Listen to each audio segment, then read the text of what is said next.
If I don't feel right in a relationship, the first question I ask is why? Because 99% of the time, 99.9, I'd even say, % of the time, it has to do with you. Totally. It has nothing to do with that person. It has to do with you most of the time. And for me, I'm like, what insecurity am I feeling? I recognized, and a lot of times I'd be like, no, I'm not insecure. Like, I'm not jealous. I'm not this. And I'm just like, bullshit. You know, my therapist is like, comes up in my mind. It just goes, bullshit. You are.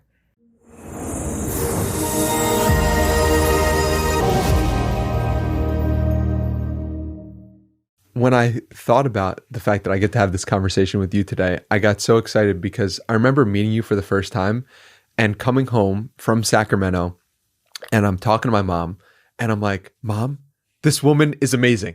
Like she's so thoughtful. She's doing exactly what I want to be doing in some way. And she is such a great human being. And I could just tell that from sitting down with you. And so I'm so grateful that we now get the opportunity to sit down in a publicly recorded way. I know. But thank you so much for being here. I feel so honored to be here. I love your podcast. I have loved it for quite some time.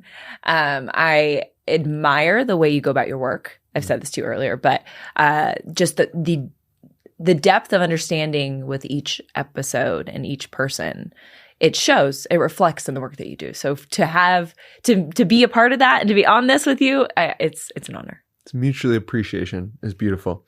So I'd love to start with you asking your husband, why do you think I'm good at my job? Oh, you're gonna start like that.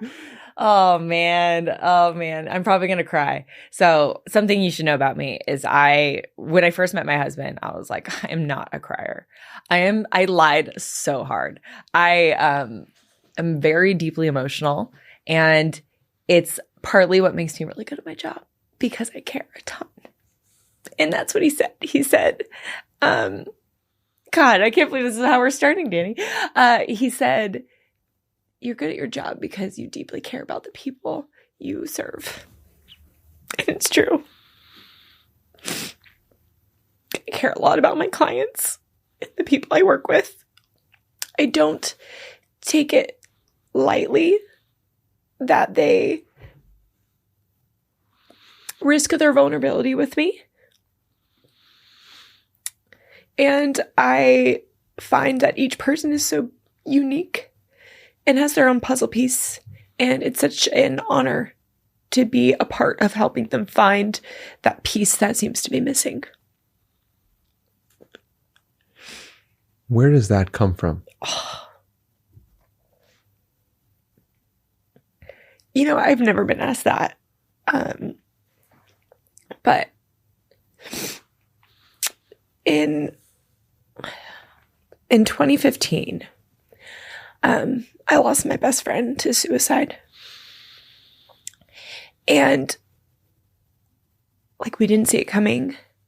While all the signs were there, we didn't know what the signs were. So we didn't know what to look for. And when she took her own life, I just remember thinking, I don't want anyone to feel like that. Like that they don't have a place to express how they really feel, or to be vulnerable about their shortcomings or their fears or their failures or the things that hold them back or how they get in their own way. And, you know, I went to therapy for a long time for my own mental health after that.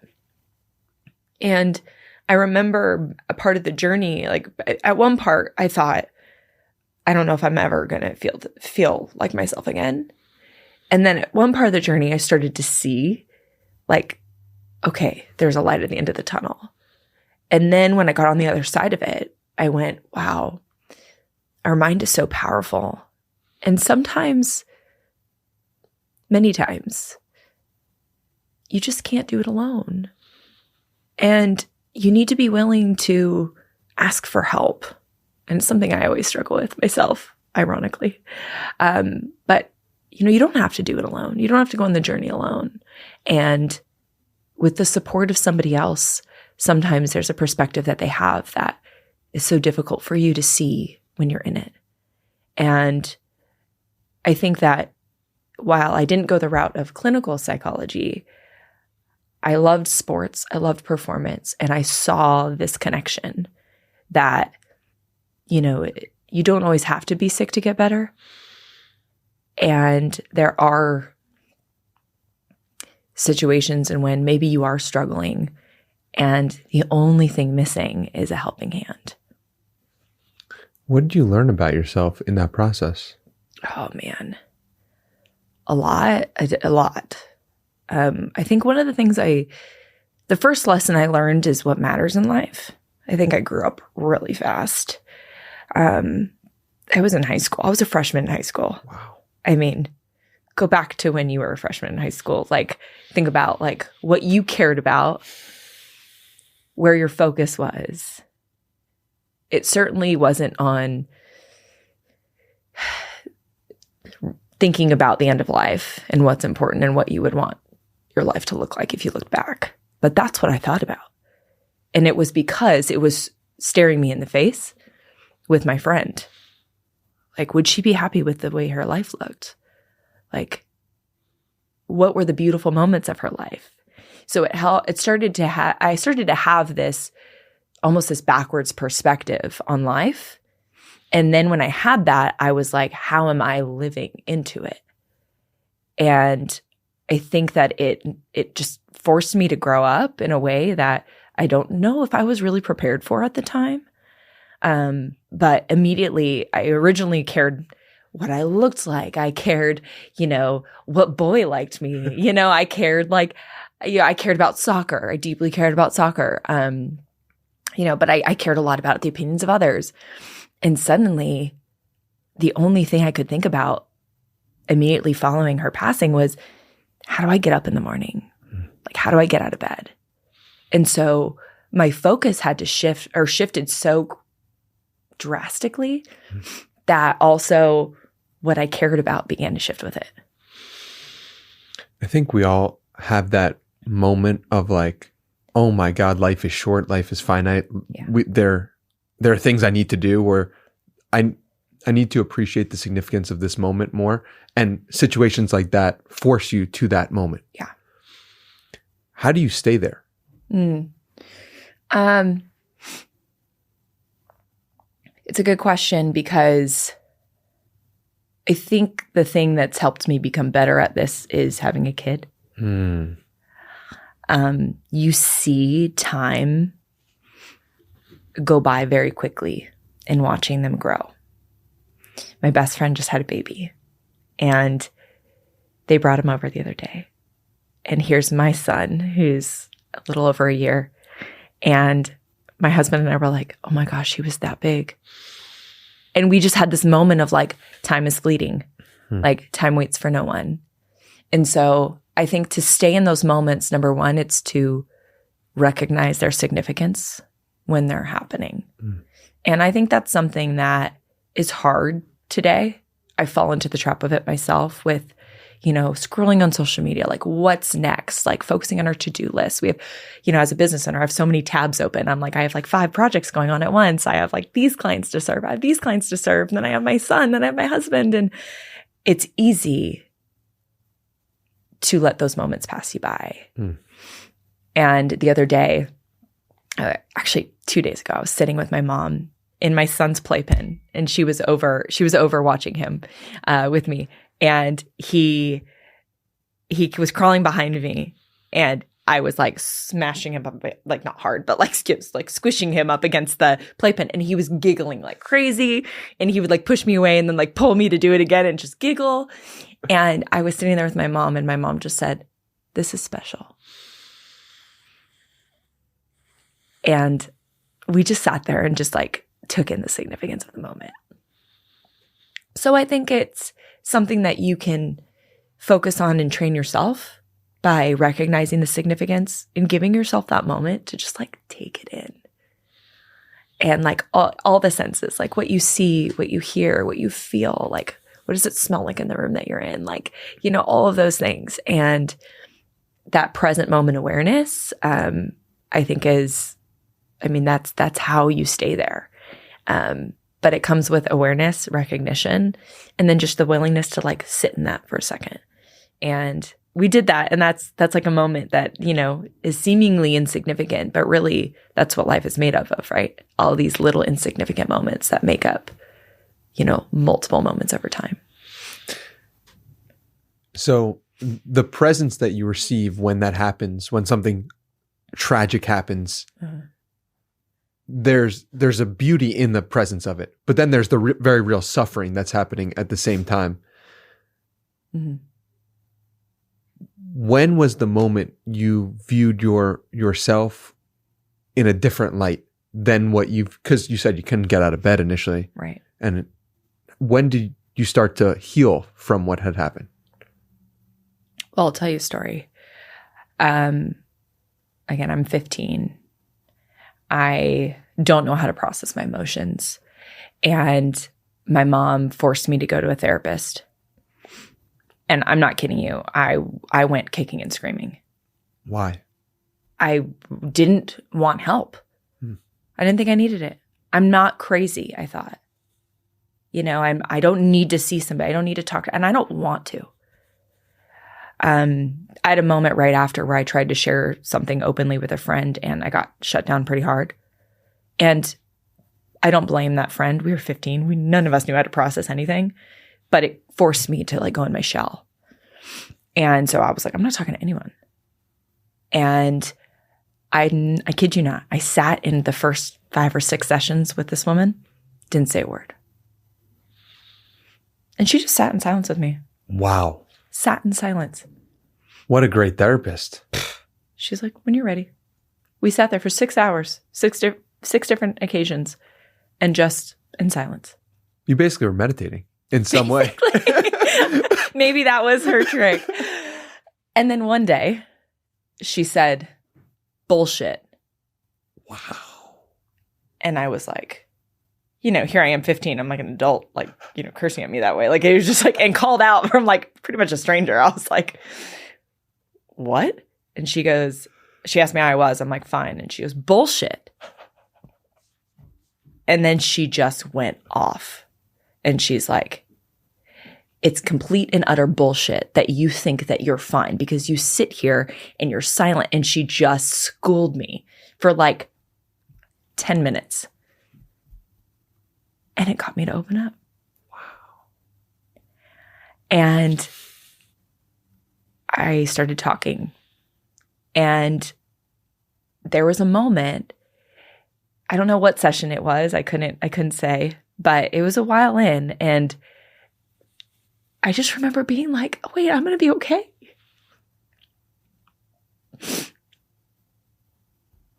But I'm so thankful that she didn't force me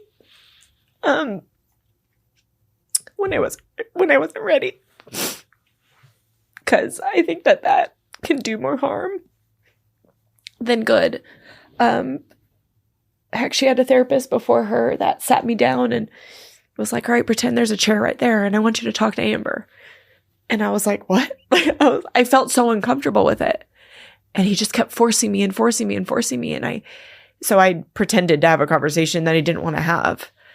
And I remember leaving and I told my mom, I don't want to go back. And then we found this other therapist. And so there was a moment, like I said, I think that it relates to a lot in performance or even when you're going after something that like the thing about taking risks, the thing about going out on a limb or doing something for yourself is like, you don't always know when you're going to reap the rewards of your efforts. And I didn't know when I was going to be okay. But my mom forced me to go, and I thank her for it because over time it did get better. But I had to stick with it. I had to like sit in that discomfort, and I'm thankful for my mom, and I'm also thankful for my therapist for the way that she handled it because there were times where I wasn't sure I was ever going to be okay.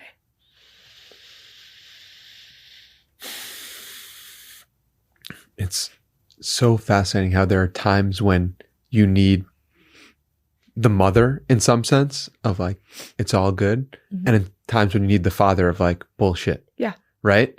And understanding that balance for a therapist, for a coach, is maybe one of the most important balances to strike, because you got the masculine initially and you were like, that is too much right now and I can't handle that and I don't trust you enough to go there in that moment. Right. So from the perspective of the person who is now coaching so many people, how do you strike the balance between the masculine and the feminine? Oh, it's such a good question. And I learned from that experience with my therapist that the worst skill you can teach anyone is a forced one. And so when people go, well, what's the best mental skill? And I was like, let me start with the worst. And it's not any skill in particular, but it's when it's forced. I think that it's kind of like this dance in an ebb and flow, but it's meeting them where they're at and honoring that space, because you may have the answer, but you've already arrived there. That person might be on their journey and they're like 2 levels behind. And so sharing this or forcing this is actually not going to benefit them, because they're actually not even at the level to be able to reach it and touch it and use it and utilize it. So I find that it's understanding the person first and developing a relationship. I forget who said this, but there was a great quote that sticks in my mind, and I think of it often, which is, you have to build a relationship that can bear the weight of truth. And early in my career, I made the mistake of like the masculine energy. I think being a woman, sometimes you feel that you have to have that in a male-dominated space. And there was an athlete that I gave really hard criticism to, that we didn't have that relationship. And I spent 3 years trying to rebuild it. Wow. And so I will tell you, I never made that mistake again. And it also reminded me of my own experiences and how that felt. And so it was like a moment of reflection, but also like a moment of learning and experience of going, oh, I see how this applies. And it starts with the relationship. Then it goes, okay, like what is the real problem? Because oftentimes people come to me and they go, hey, this is my problem. And the problem is rarely the problem. It's often our relationship to it. So the problem is rarely fear. It's our relationship with fear. The problem is, rarely doubt. It's our relationship with doubt. And so then it's really getting beneath and understanding what the true problem is, because oftentimes the thing that gets presented isn't always the thing that needs worked on. It could be expressing in that way, but that's not actually the thing that we're going to treat or work through. And then it's part intuition. We talked about this a little bit, but it's sometimes when people go, oh, what would you do here? Like describe the science behind it. And I'm like, there might be science to this, but sometimes the things I know that are right for my clients aren't found in a textbook. Mm-hmm. It's based on like that inner knowing. And it's an intersection, I think, between what you know about the person, what you know about their needs, those underlying roots, and then mixed with the science and what you know is right. And that to me is a little bit of an art. And I'm sure it comes with experience, but I also think it's unique to the individual. It's so fascinating that you bring that point up about the art of the intuition, because one of my questions for you is, what is the spiritual side to performance psychology? Yeah. This is probably what I'm trying to get to. Like, I think that that's really well said, is there is this like spiritual side to it. And it's like this, the best way I can describe it is when I'm sitting with somebody and I'm getting a sense for how they're feeling. And I'll give you an example of this. I was speaking with an executive a couple weeks ago, and they're facing laying off hundreds of people in their company. And it's not their decision to lay these people off.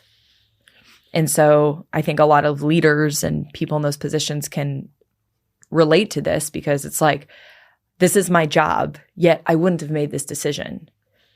Yet I still have to go in there and do what I have to do, right? It's doing the hard stuff. It's, as a leader, like one of the costs is that you you may like some of your decisions will negatively impact the people that you care about. And so this executive is really struggling with this inner like battle and this inner turmoil. And one of the perspectives I had to like bring her to is I started to ask about, can you tell me some of like the toughest times in your career? And she started to go through them, and boy, were some of hers really tough, where she got laid off, where she got put in these really difficult situations. And I didn't even have to ask the question. It like led her to it. She goes, it was the best thing that ever happened to me. And I said, so now imagine that the person on the other side of laying you off was sitting there in that knowing that while this is so horrific in the moment that they're in, and it's going to uproot everything they know in the current moment, but it is quite literally a foundation that they are going to grow from. I was like, could you imagine what that would have been like for you? And suddenly she was like, okay, I get it. And it's like, I don't, yeah, sure, you can call it reframing. You can call it a lot of things, but I wouldn't necessarily be like, today we're going to talk about reframing. It's like, it takes the human out of it. It takes that like spiritual connection out of it. And I think that's what makes us so beautiful as humans. And that's why I love this work so much, is that it's a mix of the two. It's never just one or the other. It's so beautiful. And it strikes me so often how so much of what we consider to be the worst moments are actually the things that we're the most grateful for. Yeah. How do you think about that today, looking back at that 15-year-old version of yourself who put you on this path to help so many people be a coach, and how you and the situation with your friend is like now helping so many people? Whenever I'm going through something difficult, I've now like kind of retermed it for myself. When someone goes, oh, it must be such a struggle. It's like, yeah, that's how I'm feeling. But really, like, I'm just in the growth zone. Like, because you can't be comfortable and grow at the same time. And so I found that a lot of times I was asking for growth, but then I would like be upset at the discomfort. And it's like, wait, you can't have both. And so now it's like almost like when I say that, it's a welcoming. It's an acceptance of what is. It took me a long time to accept my friend's passing. And while I would do anything to bring her back, I understand that's not in my control. And so therefore what is the way I choose to look at it. And I don't believe that her death was for no reason.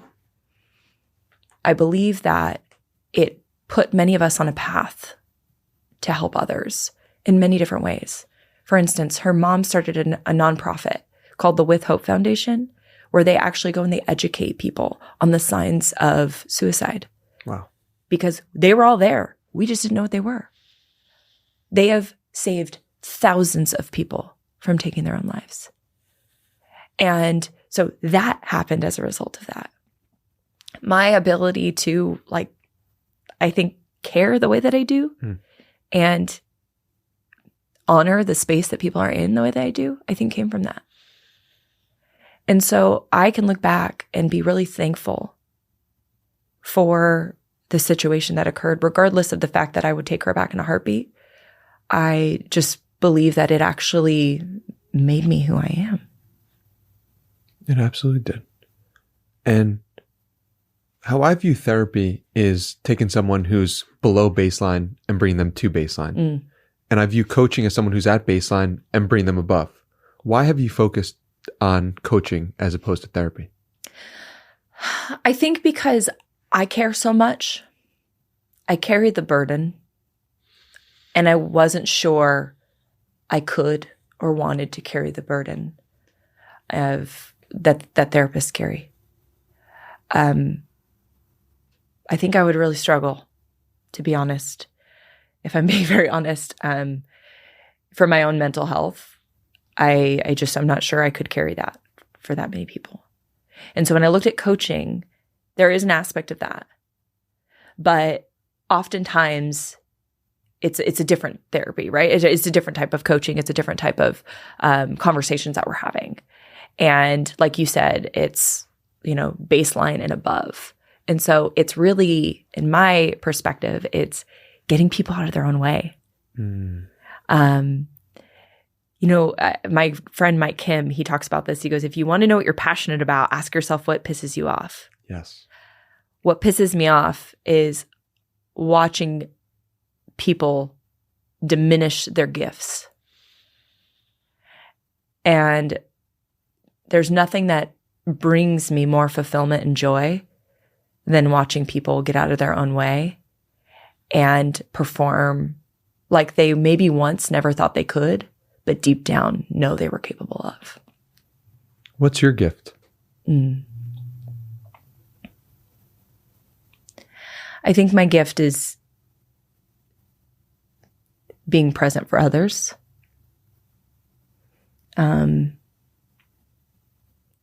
And holding the things they care about most with a lot of care.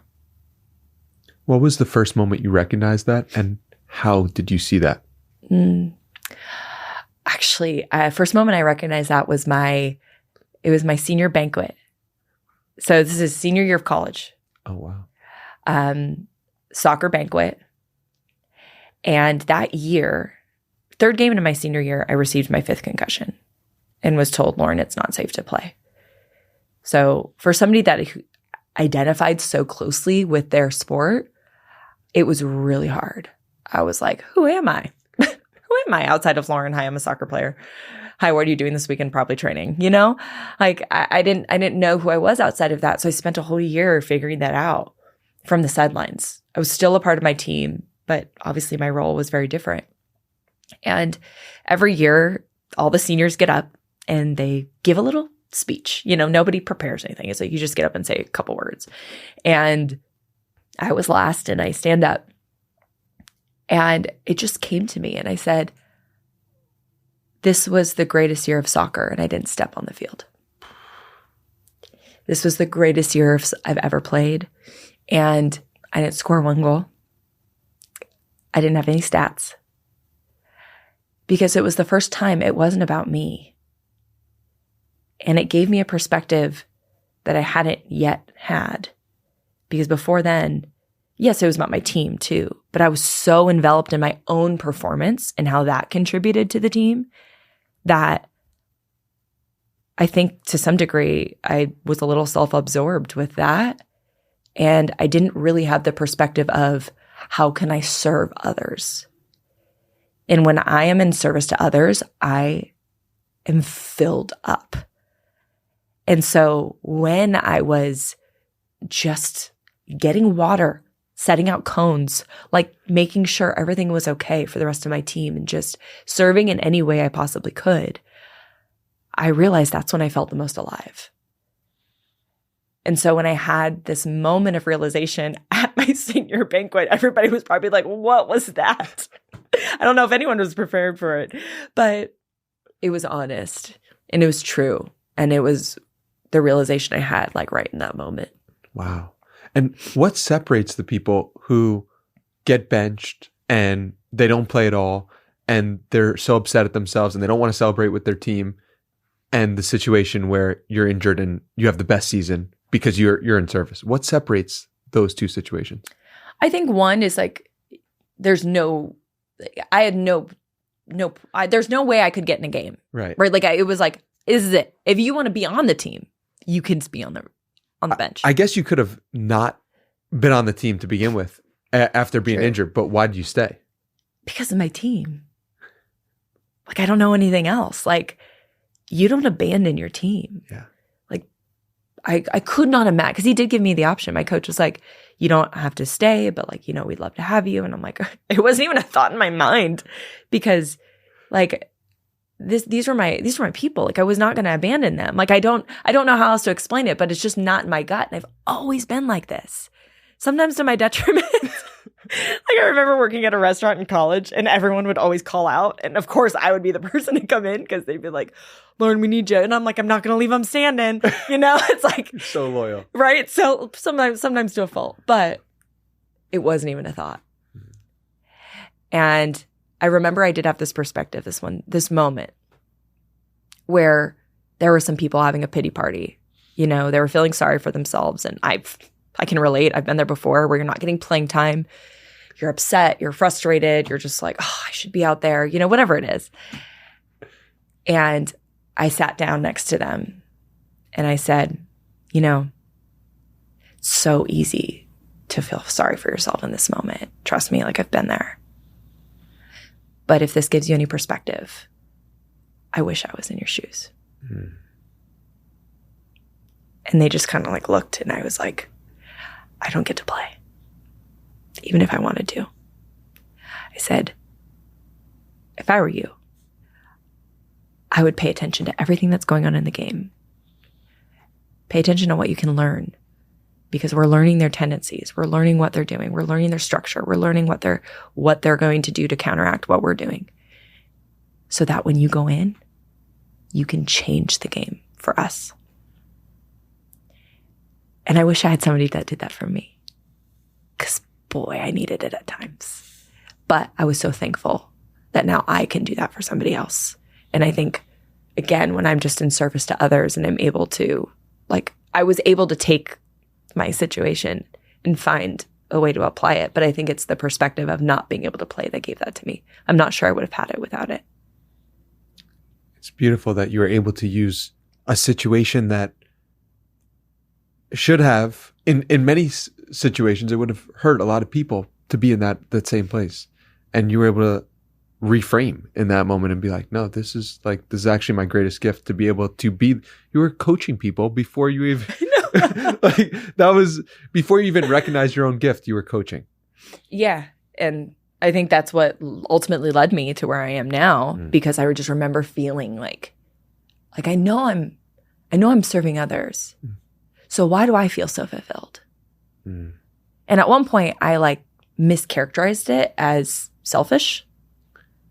Like, oh, am I doing this for me? And then I'm like, no, because when I am in service of other people, like that is ultimately what's filling me up and I need to pay attention to that. And yeah, it kind of unfolded on its own. How come we so often think about living in our gifts as a selfish thing? It's a great question. I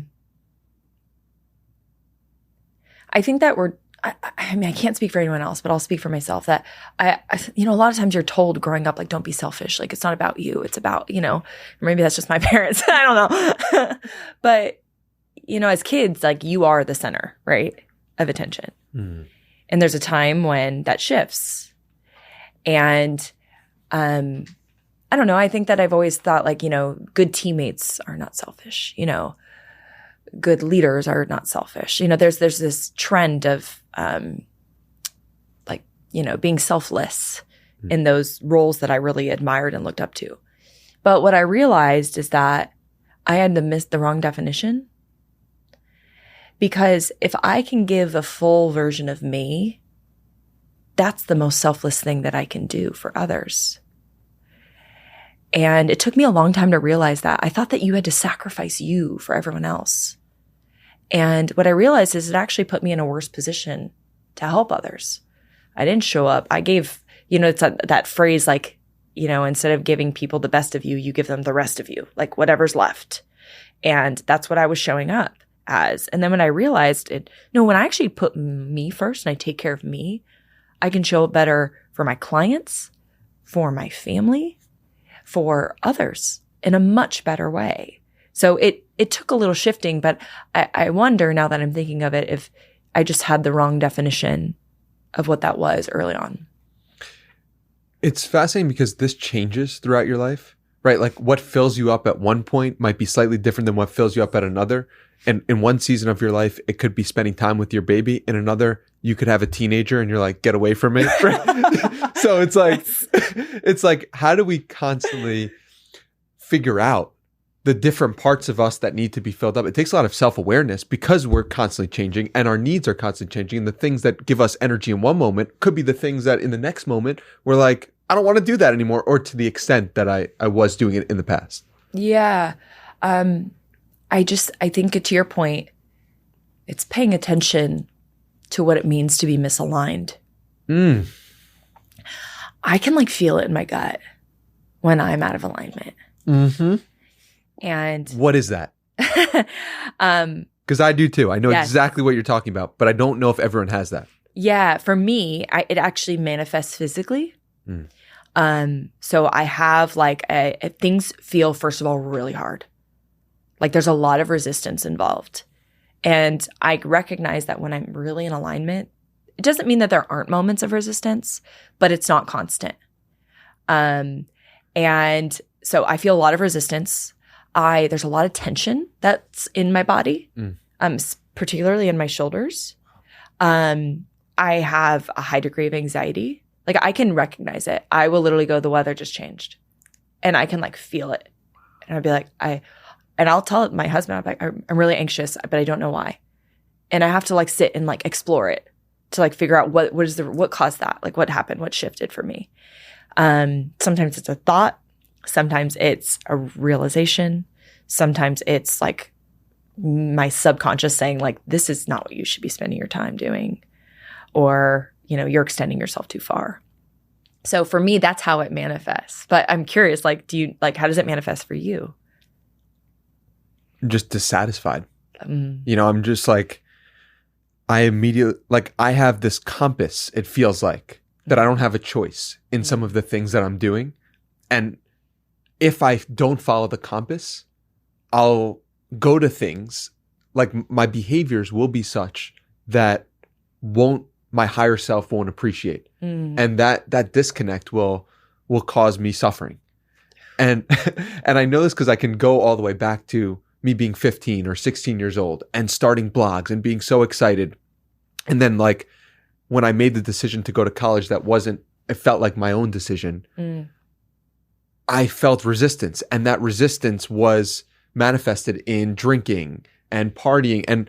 And what I've found in like more recent times is like, I have to also accept that partying was fun and like helped make me in some sense, but it was misaligned. Yeah. And I know that, and I can see that in my behavior. So I think like we have a great compass for our higher self and our present self. And I don't know how common that is or how uncommon it is, but it leads me to feel very satisfied with life when I'm following the compass. That's such a good way of putting it, because I've felt that a lot. Like since I had my son, it's a lot has changed since having a kid for me. I didn't think it would. I'm gonna be honest. Like I thought, of course, I'm gonna love this baby, but I didn't really understand it up here. I understood it up here, I should say, in my head, but in my heart, I couldn't connect those two until he was in front of me, and then I just went, "Oh my gosh, this is what everybody's talking about." And I just had this moment of like, nothing mattered to the degree that he did. And so it went, I could see, when like you hold down your apps in your phone and they all shake? I felt like those were all my priorities. And it was like, none of these are in the right place. Wow. And it made me go, I got to rearrange these. What'd you rearrange? I rearranged, well, for me, my goals. My goals looked so different. They just shifted a ton for me. Like what mattered didn't matter. And so I was like, okay, well then what does matter? And so it kind of led me to really think about like my legacy. Like what are the things I want to create? Which is like, I can't really talk about it, but I have a really exciting, opportunity ahead of me that I'm going to be pursuing in 2024. So it's like things like that. It just like revealed these things in me that I'm sure were always there, but it's like that moment unlocked it. And so I think that sometimes like that inner knowing, that inner compass, it's just taking the time to pause and listen to it. Because I think we all have it. But sometimes we haven't given it enough time to learn what that is and what those signals are. Because it's your body and your brain telling you something. And if you stop to listen, it will tell you what direction to go in. That's really powerful. And I kind of just want to put a 30-second pause in this podcast right now so that people can hear themselves. and hear the space when nothing is there. I love that.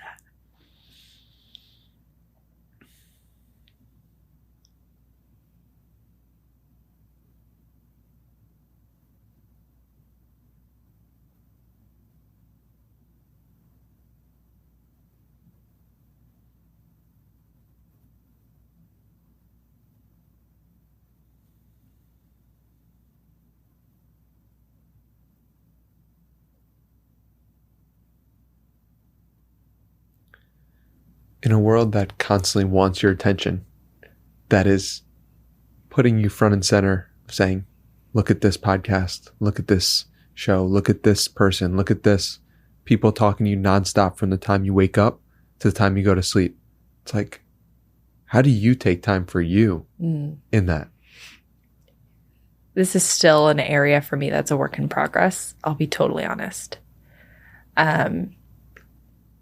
However, the things that I'm currently doing for that is I love to meditate. So in the morning, I'll put on like a Joe Dispenza, like little meditation track. And granted, he is talking to you. So I don't know how much, but it is a time. There are breaks within the podcast. It'll give you a script and then it'll stop and you'll think and you'll have a moment to pause. To me, that is number one. Like in the mornings, like my meditation is huge because I think it's easy. At least I can say this for myself. It's easy to get distracted in a world that's constantly vying for your attention. And so that realigns me for the day. And then when I'm with my husband and my son, I put my phone away. So sometimes people are like, you're terrible at texting back. I'm like, you're right. You're right. And to me, to some degree, I wear it with a badge of honor because it's likely because I'm spending time with people that are in front of me.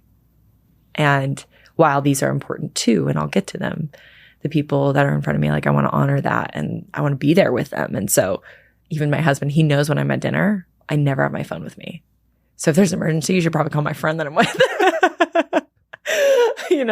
But it's those are my moments. It's spending time. I know some people, they get drained in the presence of others. I get energized. And so because I know that about myself, those moments for me are usually surrounded in that way, or it's a moment of, meditating or exercising that does the same for me too. That's wonderful. What do you wish you knew in your early 20s about how motherhood changed you?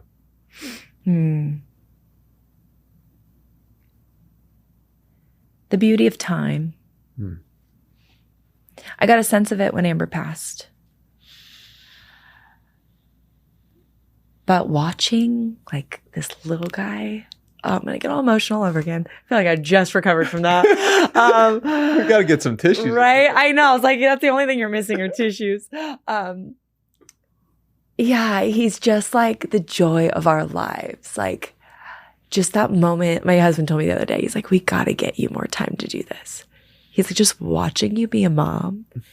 He's like, you love it. I'm like, yeah, I do. I'm like, is it that easy to see? He's like, Lauren, you just light up. I'm like, reading him books, like teaching him like little things, like don't put that in your mouth. Like, even those things, it's just, I love it so much. I even love when he's upset. Like those moments to me, it's like, yeah, he's one, so he doesn't understand a lot right now. And probably not till he's a couple years older will he really be able to have those conversations. But it's like sitting in that, being like, this is totally okay. And this is a part of their development and their experience. And it's good. And it's not like, oh, be quiet, like all of this. It's like, I can appreciate all that comes with it. And I think at 20, I rejected the things that were difficult. I didn't have as much acceptance of them. Where now I actually just find that they're filled with these gifts and they're just in different packaging.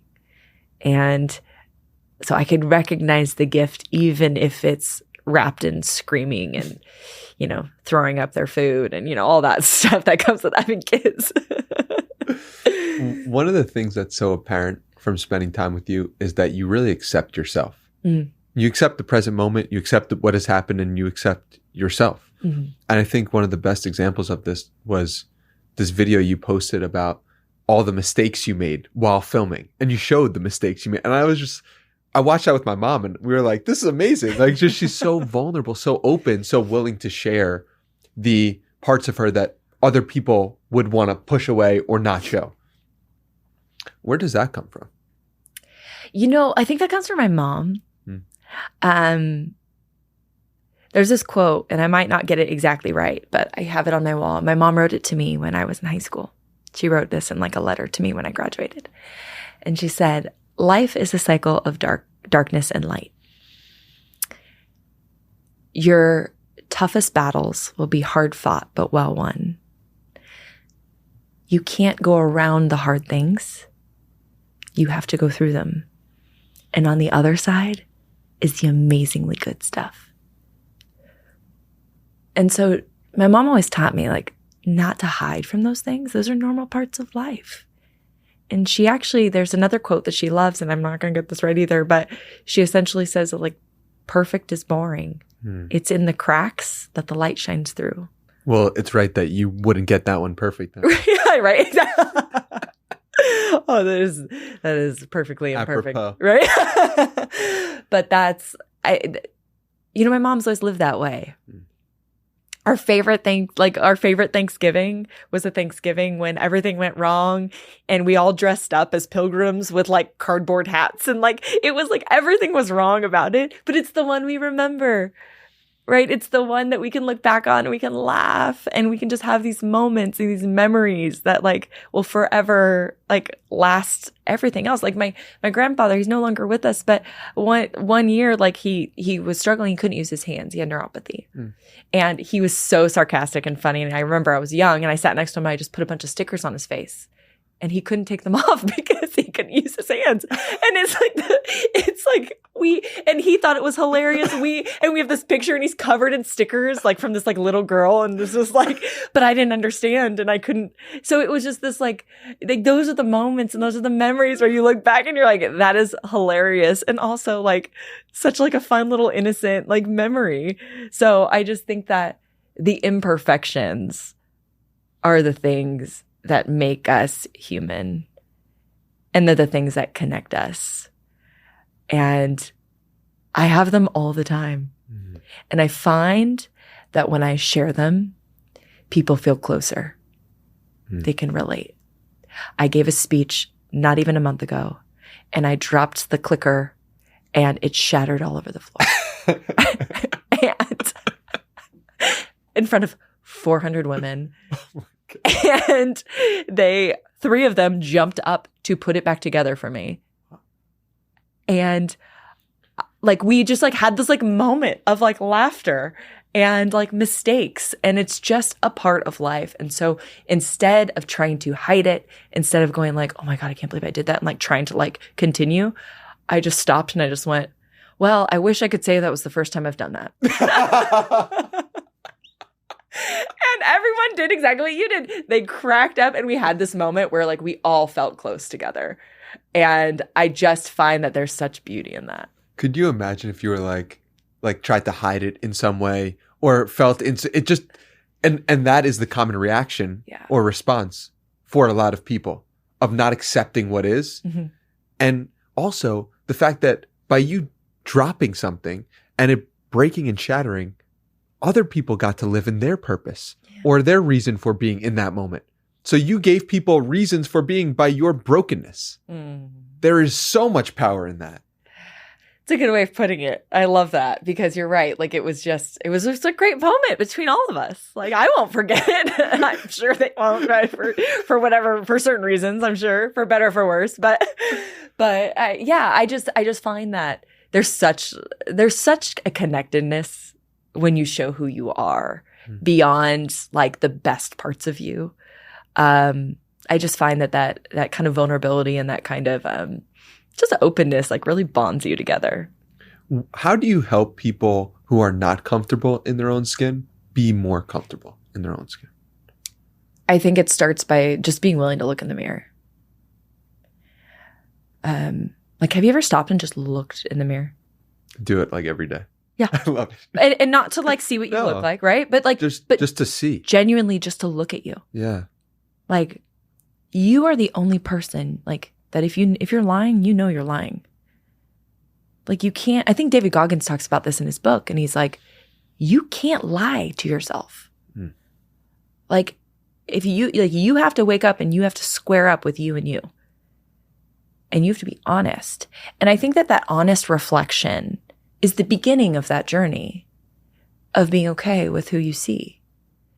But it starts with spending time with you. It's like, have you ever gone to I call it the grocery store test. Like, have you ever gone to the grocery store and you see somebody from like high school that you don't want to see? It's like suddenly you need kale. You've never liked kale, but today you need it. So you like run to the kale to just get away from this person. And then the other time where you walk down, it's somebody that like you are so excited to see, to run into, and you like gravitate towards them. And so my question is like, who are you with you? Like, do you run from your problems? Like, do you run from the struggles? Do you run from what you see? Do you try and justify it? Or are you willing to go up to it and go, hey, it's good to see you? Like, even if you don't love it in the moment, right? It's like, even your best friends, you're close with them because you had disagreements. It hasn't always been perfect. Likely the people you're closest to, it's because you've had conflict to some degree, but you sat in it. And at some point you confronted it and you were able to forgive it, or you're able to change as a result of it. And so to me, it's no different than your relationship with you. And when you build the relationship with yourself, you're able to accept the things that are imperfect. Any person who you see and want to run the other way to, that is a place you're not free. Correct. That is a place and a person that has a hold and a prison they're putting you in. And so it's worth asking yourself, why? Yep. Why is that friend from high school, or that enemy from high school, or that person you were an acquaintance with, why is that person having this response to me? Because if you felt comfortable in yourself in every moment, you would be happy going anywhere you were. And so it's funny, I think like looking at those specific situations, I agree. It's in the mirror where you could really like see like, am I comfortable with myself? But all of the situations around us point to the places we're not free and point us to being more comfortable with ourselves. Because you can meditate. Like, you can meditate on an island by yourself and you can be completely good with you. But then if you go see your dad and you can't talk to him, well, there's the problem there. And the meditation that you do is hopefully getting you better at recognizing that. I love what you just said, because I've had so many of those moments for myself. Me too. Where if I don't feel right in a relationship, the first question I ask is why? Because 99% of the time, 99.9, I'd even say, % of the time, it has to do with you. Totally. It has nothing to do with that person. It has to do with you most of the time. And for me, I'm like, what insecurity am I feeling? I recognized, and a lot of times I'd be like, no, I'm not insecure. Like, I'm not jealous. I'm not this. And I'm just like, bullshit. You know, my therapist is like, comes up in my mind and just goes, bullshit. You are. Yeah. And it's time that you confront it. And that's not always easy, because our ego goes, no, run from that. Like, no, it's breaking us down. And that's the battle I'm willing to sign up for. Because I recognize every time I do, I come out better on the other side of it. Not just for me, but for others. Because the better I know myself, the better I can navigate those situations in a way that's best for everyone. It's like a win-win. But I have those moments all the time. So it's like you said that, and there's like a light bulb went off. I'm like, wow, so well said. You saw people come up in your mind. Oh, yeah. It's like, those are the places you're not free, which is the more people you check off on that list, the better you are, right? Like you said. And I had a friend who recently she had a coach when she was younger who took advantage of her. She felt taken advantage by in a romantic sense. And she 10 years later, she's talking to me about this in the past weekend. Mm-hmm. And I could feel the resentment she had and the bitterness she had towards the coach. So I said, why don't you write a letter to him and explain? You don't have to send it, but just write the letter. She wrote the letter and she made a LinkedIn post about it. And she was like, that was the most freeing thing. Just writing it. Didn't even need to send it. Right. Because she recognized the place she wasn't free. And it's like, who would take, like, it pains me so much that someone would take advantage as a coach of a, you know, like, but she was still holding on to something. You know what it's like? I had an athlete. This reminds me of an athlete I was working with. And one day I was in the dugout, I was with the Yankees at the time, and I'm in the dugout with one of our minor league teams. And I was asking him questions and he was giving me like one-word answers. And I pride myself in having like good relationships with my athletes, but I also recognize like I'm smart enough to know I'm not for everyone. So, but I'd never had that interaction with this player. So I was like, have I said something that maybe I'm just not aware of? So anyway, I was like, you know what? Maybe I just need to develop a better relationship with him. Maybe my relationship wasn't as good as I had maybe thought. So that weekend, I spent like trying to get to know him better. But I swear, like all of his body language and reactions like pointed towards like, I want nothing to do with you. And so I was like, man, I hope I didn't do anything. So I decided to confront it. And one day I was like, we were going to the batting cages and I got there early and he was the only one there. And I'm like, this poor guy is like, she won't leave me alone. And I said, you know, can I ask you a question? And he said, sure. Yeah. What do you got? And I said, if I'd said anything or done anything to upset you, and I said, and by the way, if you just don't want to talk to me, like, I'm totally good with that too, just so you know. So like, but I'm like, but in the case that I did say something and I'm just not aware of it, I just want to make sure. And he goes, oh no, like that's not it. And so I said, you know, do you mind, like maybe after the game we can like sit and chat a little bit more about that? He's like, sure. So we go and we sit down and I was like, so what do you like, what is it for you? And he goes, Lauren, I'm not very good at speaking. And I was like, what? Like, can you explain more what you mean by that? He's like, I don't think I'm very good at speaking, so I try and limit my answers to like 1 or 2 words. And I stopped and I said, can you think back to the time that you first believed that to be true? And it took him a while. Like we sat there in silence for a couple minutes. And while he just kind of like searched. And then it's like I saw it on his face when he recognized it. And he goes, I know exactly when it was. He said, when I was in elementary school, I really struggled with reading. And so a lot of times I would stutter when teachers would ask me to read out loud.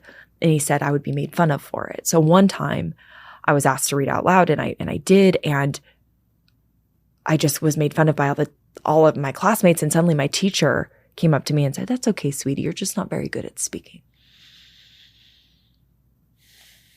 And your reaction is exactly how I felt. It's like you felt how that must have felt. It's like you empathized with him in that moment and just went, oh my gosh. Like, so I stopped and I said, who told you that? He's like, I just told you, like my teacher. And I said, who's telling you that now? And he just had that like light bulb moment. And he's like, I am. And I asked him, I said, is that who you want to be? And he's like, no. He said, it's a burden.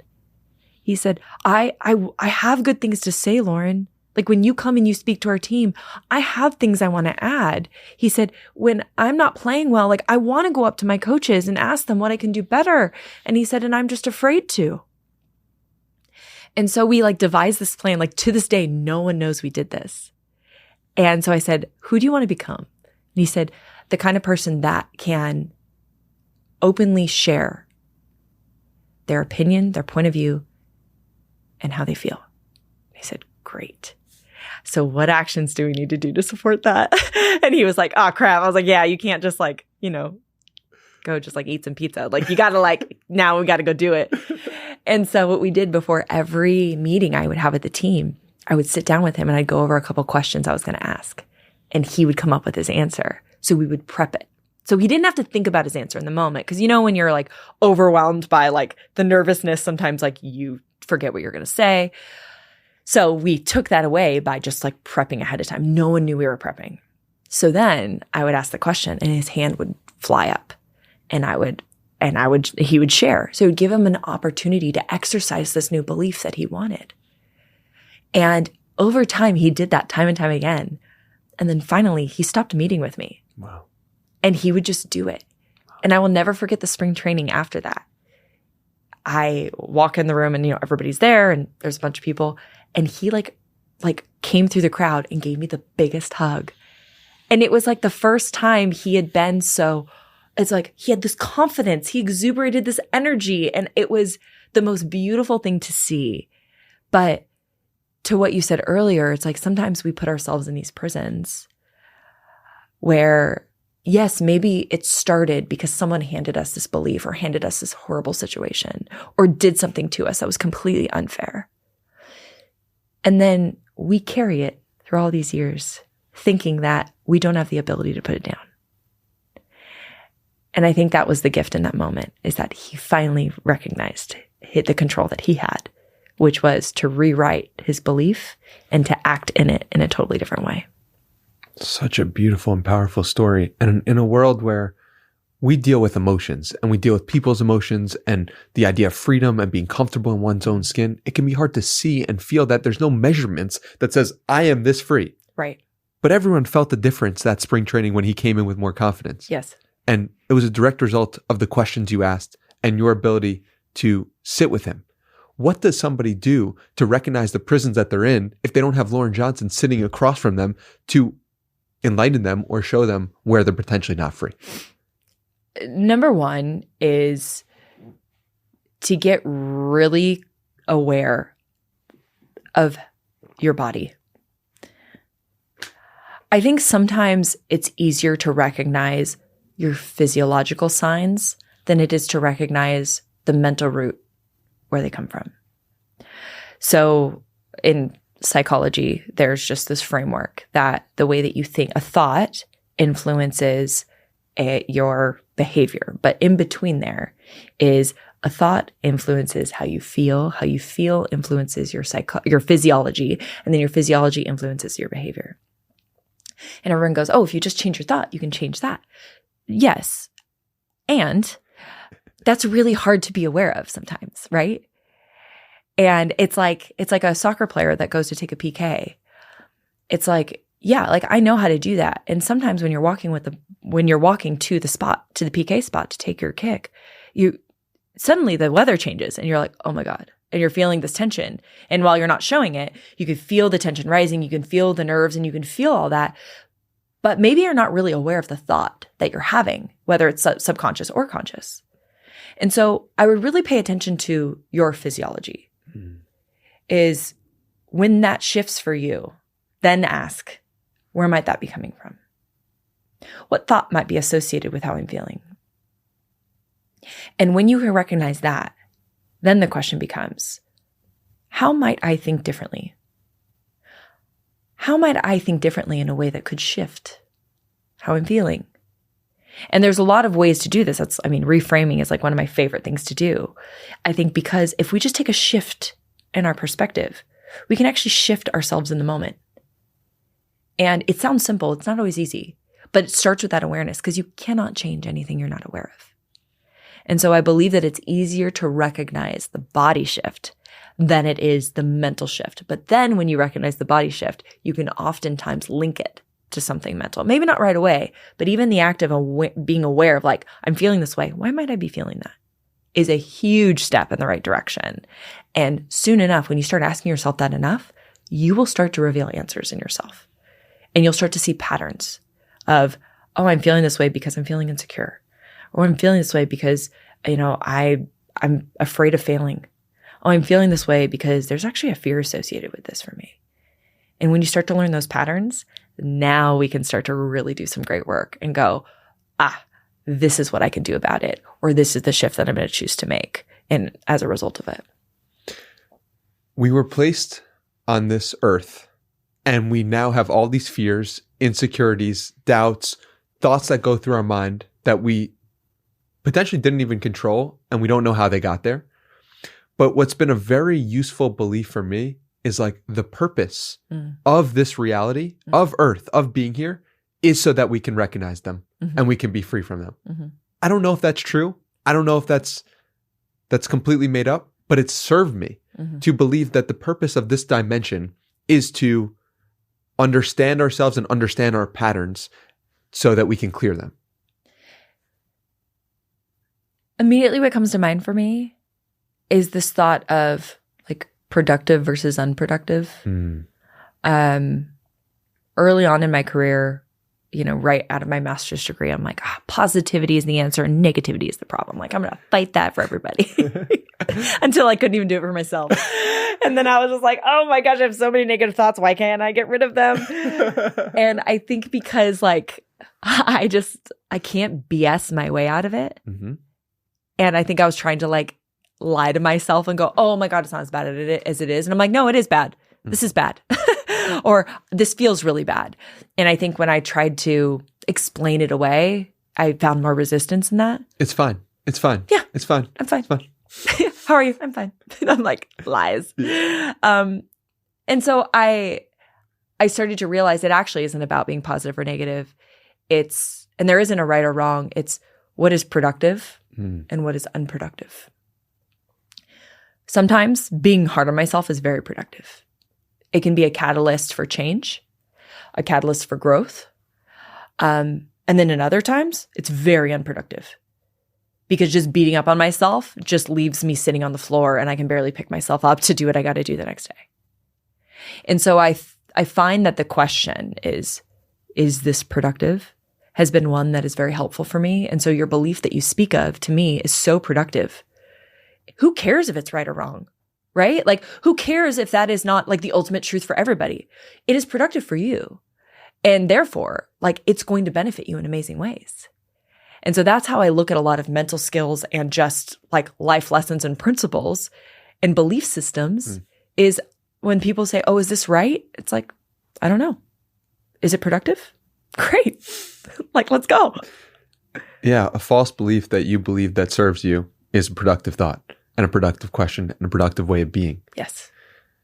What keeps coming up time and time again throughout this interview conversation, I don't know which one it is, is the importance of questions. Yes. How have questions served you and how have you gotten the most out of people by virtue of asking questions? Questions pique curiosity.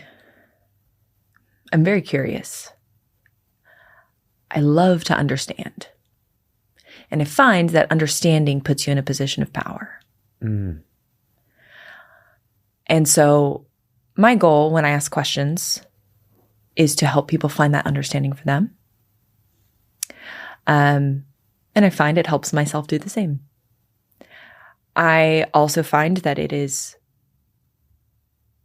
challenging our beliefs that actually help us solidify our beliefs.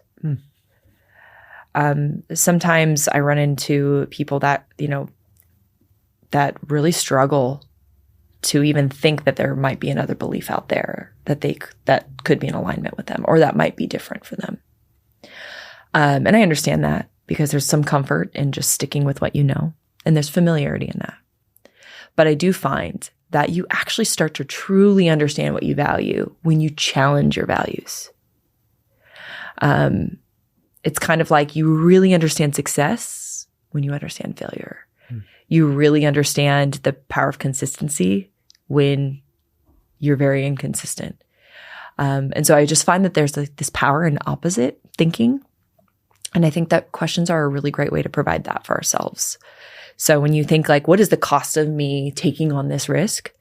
The question I like to ask is, what is the cost of staying exactly where you are? And I think that perspective has provided me with a lot of clarity, and I think provides a lot of my clients with clarity in what their next move is and what they believe and what they value, and what they know about themselves.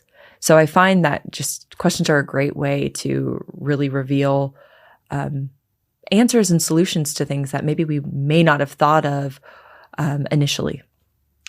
There's also such an inherent humility that comes across of, you know the answer. I'm asking you because I don't know it. Yep. And that humility comes through in your presence and comes through for any good therapist or coach. Is like, I don't know, you know, and you coming to that answer is going to help you better than me saying the answer to you, circling all the way back. 100%. Right? It's like somebody said, like, you work with like CEOs and these executives. Like, what are you teaching them? I'm like, nothing. Like, I am not. Like, they have the answers. Yes. You have the answers. And this is like the thing that I'm most passionate about is like, everyone is listening to us or listening to someone or listening. It's like, take the 30 seconds, make it 3 hours, listen to yourself. Yes. You know better than you than we do. Yes. Like, really sit with that and understand that, and your life will get better. Oh my gosh, amen. You are preaching. I couldn't agree more, because like, I'm not teaching like a pitcher how to like throw a better fastball. Like, are you kidding me? We'd be in big trouble if that's what we were doing. Like, I'm not teaching a CEO how to make better decisions for their company. I'm not teaching a COO, like, whether they should hire or fire. Like, I'm not teaching them that. I'm teaching them to trust themselves by asking the right questions that lead them to believe that what they know is true. And so a lot of the questions I ask is that, just what you said. I thought that was beautifully put. It's just to reveal it in themselves. I'm not going to teach you how to be a better CEO. I'm not going to teach you how to be a better athlete. I'm going to teach you how to be a better version of you by understanding you better, by asking the right questions. That's so beautiful. I'm so appreciative for you. Your mission is to help people improve their lives through the choices they make. You've improved my life so much by the choice you've made to appear on this podcast.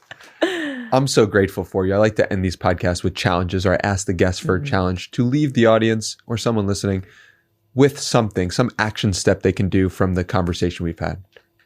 Does a challenge come to mind? Yeah, my challenge is to spend 3 minutes, we'll say 3, because it's a long time, in the mirror with yourself today. Either when you wake up or before you go to bed, or maybe in the afternoon. Spend 3 minutes in the mirror. No prompt, and just write what comes to mind as soon as you're done. Wow. It's a beautiful challenge. Send me a DM if you do that. I'm really curious what comes up.